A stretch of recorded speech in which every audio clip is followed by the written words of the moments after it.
was the Goon. I was the Super Destroyers.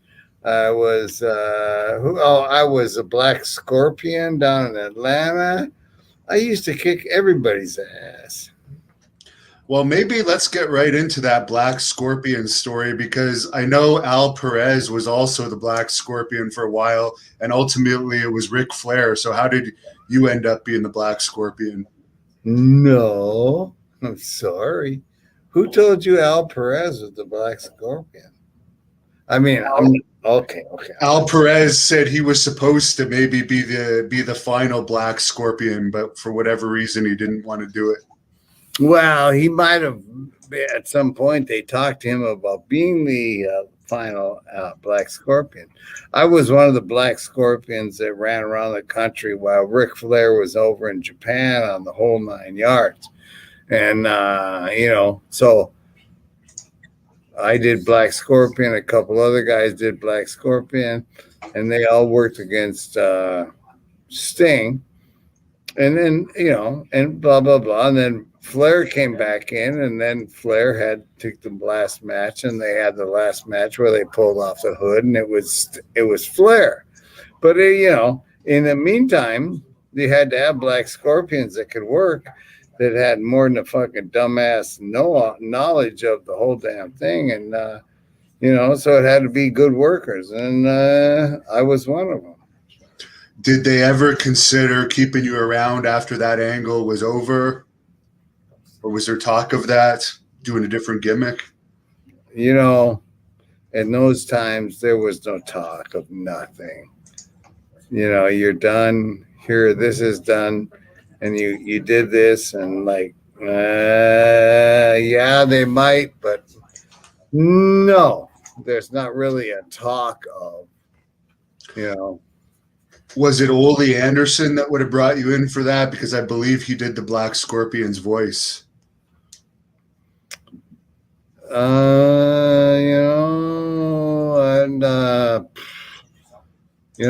I'd have to give it to you. Maybe he did the Black Scorpion's voice.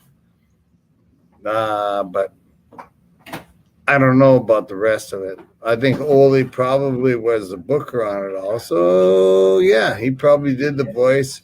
Therefore, it's all the same. And then you got 2 or 3 or 4 good wrestlers, myself, and there's some other people I can't think of their names at the point, but that did acted as the Black Scorpion, and and then so he used his voice to make it all into one. Okay, I see. There's a fan on here that says he heard you were the last person to see David Von Erich before he passed away. He was wondering if you could share any memories of David and if that's true about you being the last person to see him alive. Well, that is the truth. I was the last person to see David Von Erich alive. How can I explain it? It's a long story, and it runs on. But here's the deal. I'll try to cut it down for you. We were running to Japan. When you're running to Japan, you're flying on airlines, and you go and you drink. You know what I mean? You drink and you eat, and then you fall asleep, and then you wake up and you're in Japan. And then you get off the fucking airplane, and then you go, and they're taking you off somewhere, and now they're taking you to be an interest or a interview to some local news people. And great, fine. Well, we go there and we do these interviews and everything's good. And then we go back to the hotel, and I'm synopsizing, I'm cutting it way down, but we go back to the hotel, and okay, so we're all drunk and having a good time. And David is, oh yeah. And then, we're sitting at the bar in the hotel, and then he wants to run back up to his room, and he comes back to it from his room, and everybody else is sitting there eating, and, he orders more food, and it's kind of like, God, what are you doing? But he orders more food, and kind of anyway. It kind of chokes up on him a little bit, but not right there. Not right there. He just let he was fine. And then it was like, okay, we're at the hotel and we're eating, and he's been eating for a while. And then, oh, let's go up to my room. And, David and I were friends. We were friends. And so, okay, yeah, let's go up. Oh, I followed him up to his room, went into his room. We went up around the room, and there was up on one of the floors, there's a metal hanging from a roof indicator, and he runs his head into it. And I had laughs, and then no big thing. We went into his room, bing bang boom. He sat in his room for a second, and then okay, I'm gonna go to bed. Right? All right, I'm gone. I'll see you tomorrow. Well, tomorrow never came. The next day it was like nobody, it wasn't until late afternoon that they needed to be on the bus. And then we're sitting on the bus, and on comes the referee, Joe Higuchi, and Bruiser Brody. Oh, Brody, come. And then we're all looking like, and we can hear the ambulances coming, and we're all looking like, whoa, what the fuck? So we all follow him all into the hotel and followed him right into his room. And, Brody pulled him off. I grabbed him by his feet, and Brody grabbed him by his hands, and we drove him off. Or maybe it was the opposite side. I'm not sure, but pulled him off the bed so that the people, the medics, could try to pump him. They pumped him, and it was really like nothing. And he was gone. That's what it was. Were you friends with Bruiser Brody from your time working with him in World Class? Yes. Is there any memories of him you could share with us, because he's really popular with the fans of this channel?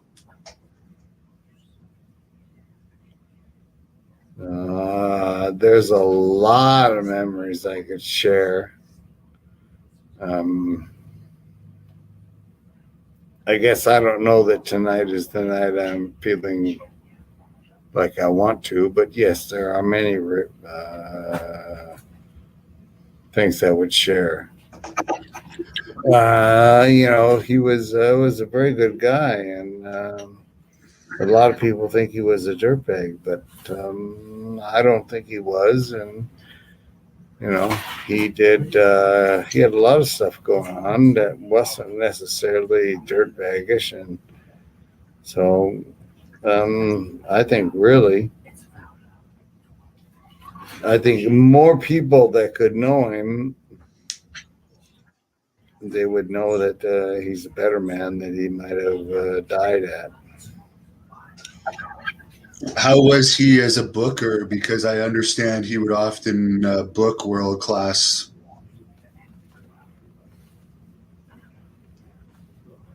I can't book. I cannot talk to that because I don't know that. I don't know that he was a booker for World Class there, and if he was, I didn't know it, and it didn't affect me. Obviously, you were friends with David. How did you get along with the other Von Erichs? Wonderfully. I was friends with David. I got along with Kevin. I got along with Carrie. I got along with Mike. And all of them. I got along with all of them. I knew all of them, and so it's like a situation of like, I don't know what you want. I don't know. What are you looking to get? I was just curious because some of the heels didn't like working with them because of their stiff style, and not all of them obviously felt that way, but if you were friends with them, obviously you probably enjoyed working with them. Somebody worked with them and didn't enjoy it because of their stiff style. They were pussies. Sorry, but they were. None of those boys worked really stiff.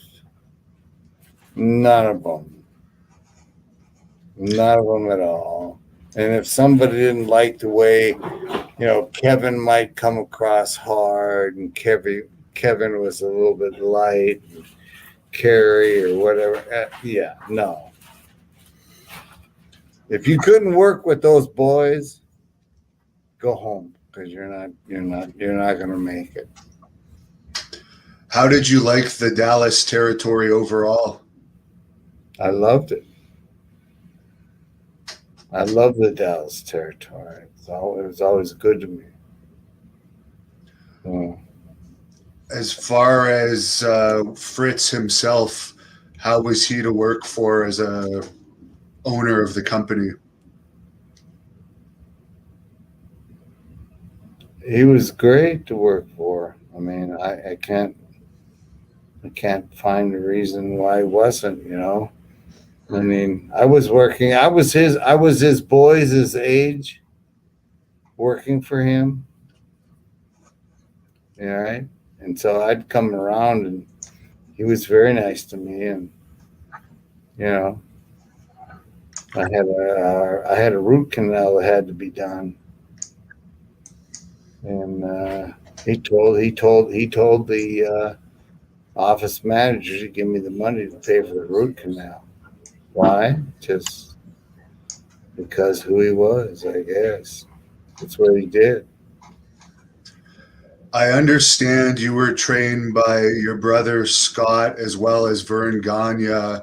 How was your training to become a professional wrestler? Because the business was a lot more protected back then. Vern Gagne has nothing. Let me just say it again. Nothing to do with my training. Nothing. I was trained by Scott and making me think. I've been hit by chairs. Larry Hynemi? No. He was out of New York. Father was a promoter, and his father ran shows, and Larry Wazowski. no. Larry Sharp? Larry Sharp. Larry Sharp trained me, between my brother and Larry Sharp, they trained me on Saturdays in the I don't know what the fuck arena was, some bullshit place in I'm thinking in, god damn it, like Charlotte or some shit. They were there on Charlotte on Saturday afternoons, and the ring would be up on Saturday afternoon, and we'd go there, and I'd get in the ring with Scott and Larry Sharp, and spend time in the ring, and Larry Sharp would try to twist me up or whatever, He tried to make me squeal, but What was your athletic background before getting into wrestling? I was a professional. I was a college athlete. I was played hockey for College of St. Scholastica for 2 years. We were national champions in 1984. And after that, after 84, I was done, but I left. But, the team up there did well. 84, they did again in 85, 86 or whatever. But, yeah. I played hockey in northern Minnesota and through high school, and then I went to the College of St. Scholastica And through the College of Saint Scholastica, I stayed there for like 2 years. And then after we won the national championship in, I believe it was 75, 76, I was gone because, some people are good in college and some are not, As far as the goon character, I guess did they come up with that based on your hockey background? They found out that you used to be a hockey player. They didn't come up with shit. I came up with it. I ran it to